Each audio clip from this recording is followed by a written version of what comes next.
In the last two lectures, we have obtained the expressions of current gain, voltage gain, power gain, input impedance, and the output impedance.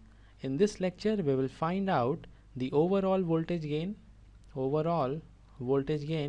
and overall current gain. We will start with overall voltage gain. Overall voltage gain. Overall voltage gain is represented by A subscript Vs, and overall voltage gain is defined as the ratio of output voltage to the source voltage. Output voltage is equal to V2 and the source voltage is equal to Vs. So AVS is equal to V2 divided by Vs. I will multiply the numerator and the denominator by input voltage V1. So we have V1 divided by V1, or we can write voltage V2 divided by V1 multiplied with V1 divided by Vs. V2 by V1 is equal to the voltage gain. The voltage gain is equal to V2 by V1. So the overall voltage gain is equal to voltage gain multiplied with V1 divided by Vs. You can definitely remember this form of the overall voltage gain. In the next step, we will find out V1 by Vs, and for this we need to refer this circuit. The input impedance is equal to Zi, and the input impedance means we have impedance equal to Zi. Here we can redraw this circuit. In which the source voltage is equal to Vs, then we have resistance equal to Rs, then we have the input impedance Zi, and using this circuit we will find out V1 by Vs, and you can clearly see V1 is the input voltage and it is the voltage across the impedance Zi. So we have voltage V1 across the impedance Zi, and let's say current flowing in this circuit is equal to I. So by using Kirchhoff's voltage law, we have Vs, polarity of Vs is like this. So we have Vs minus IRs minus IZI equal to 0. So the current I is equal to Vs divided by resistance Rs plus impedance Zi. The input voltage V1 is equal to IZI, drop across the impedance Zi, and we have already calculated the expression of I, which is equal to Vs divided by Rs plus Zi. So V1 is equal to Zi Vs divided by Rs plus Zi, and from here we can find out V1 by Vs. So V1 by Vs is equal to Zi divided by resistance Rs plus Zi. Now we will put this value here. So the overall voltage gain AVS is equal to voltage gain inside the bracket impedance Zi divided by resistance Rs plus impedance Zi. So this is the final expression of the overall voltage gain. And if we consider the case of ideal voltage source, this means Vs is ideal, then resistance Rs is equal to 0, and when this happens, the overall voltage gain is equal to the voltage gain. So this is very important point to note down. The overall voltage gain is equal to the voltage gain when we have ideal voltage source, because resistance Rs is equal to 0 in this case. Now we will move to the next part of this lecture, in which we will calculate the overall current gain. The overall current gain. The overall current gain is represented by AIS, and to find overall current gain, first we need to define it. The overall current gain is equal to the ratio of output current to the current delivered by the source. The output current is equal to IL, and let's say the source is delivering the current IS.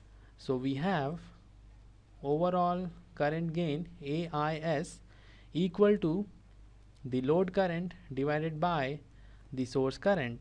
I will multiply the numerator by the input current I1, and I will also multiply the denominator by the input current I1. So we have I1 by I1.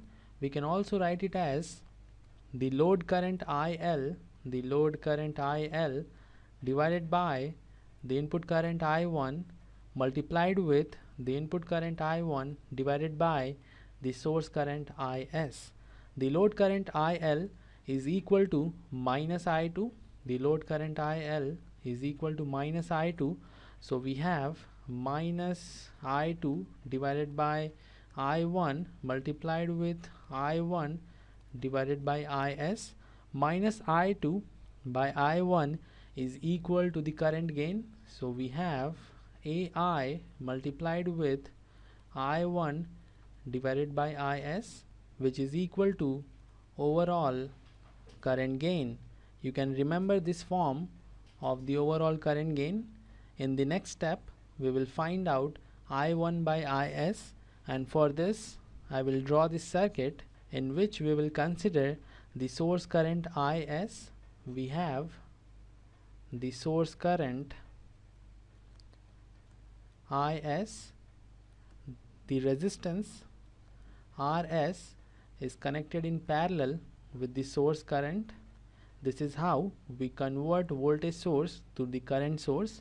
The resistance RS is connected in series with the voltage source, and you want to convert it to the current source. Then you have the current source and the resistance. The resistance is now connected in parallel with the current source.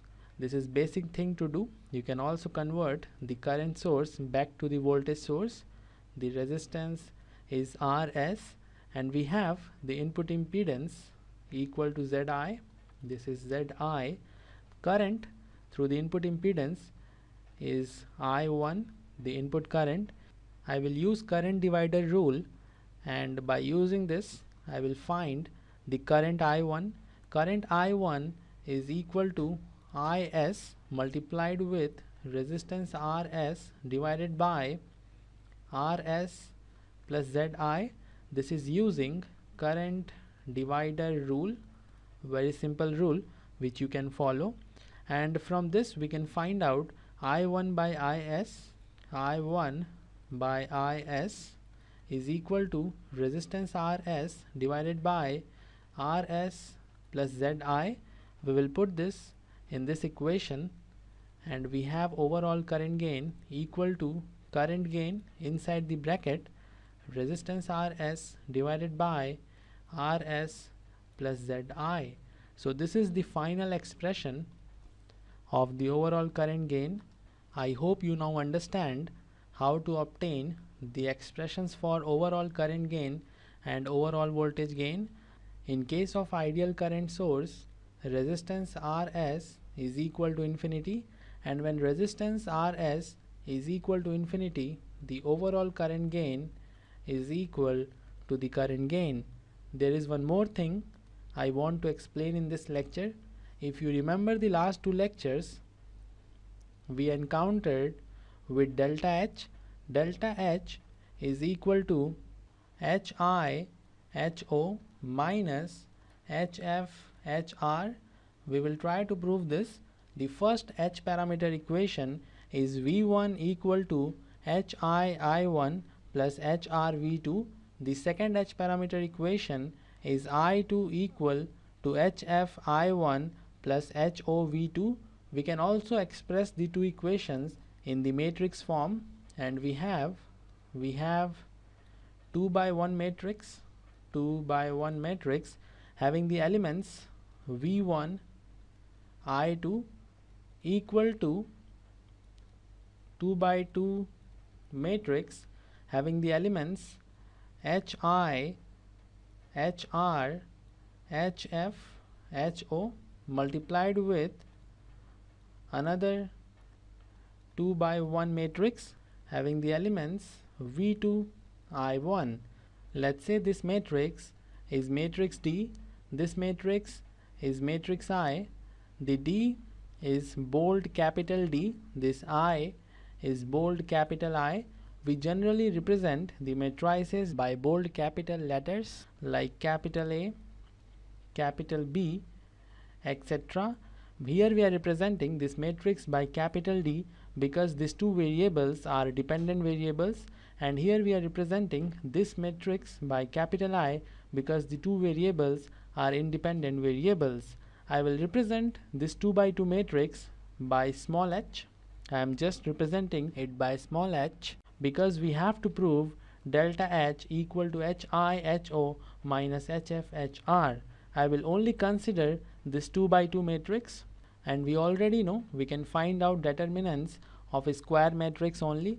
2 by 2 is a square matrix, so we can find out determinant of H, which is equal to HI multiplied with HO, HI multiplied with HO minus HF multiplied with HR minus HF multiplied with HR, and the another representation of determinant is delta H. So delta H is equal to HI HO minus HF HR. So we have proved this, and this is all for this lecture. If you have any doubt, you may ask in the comment section. I will end this lecture here. See you in the next one.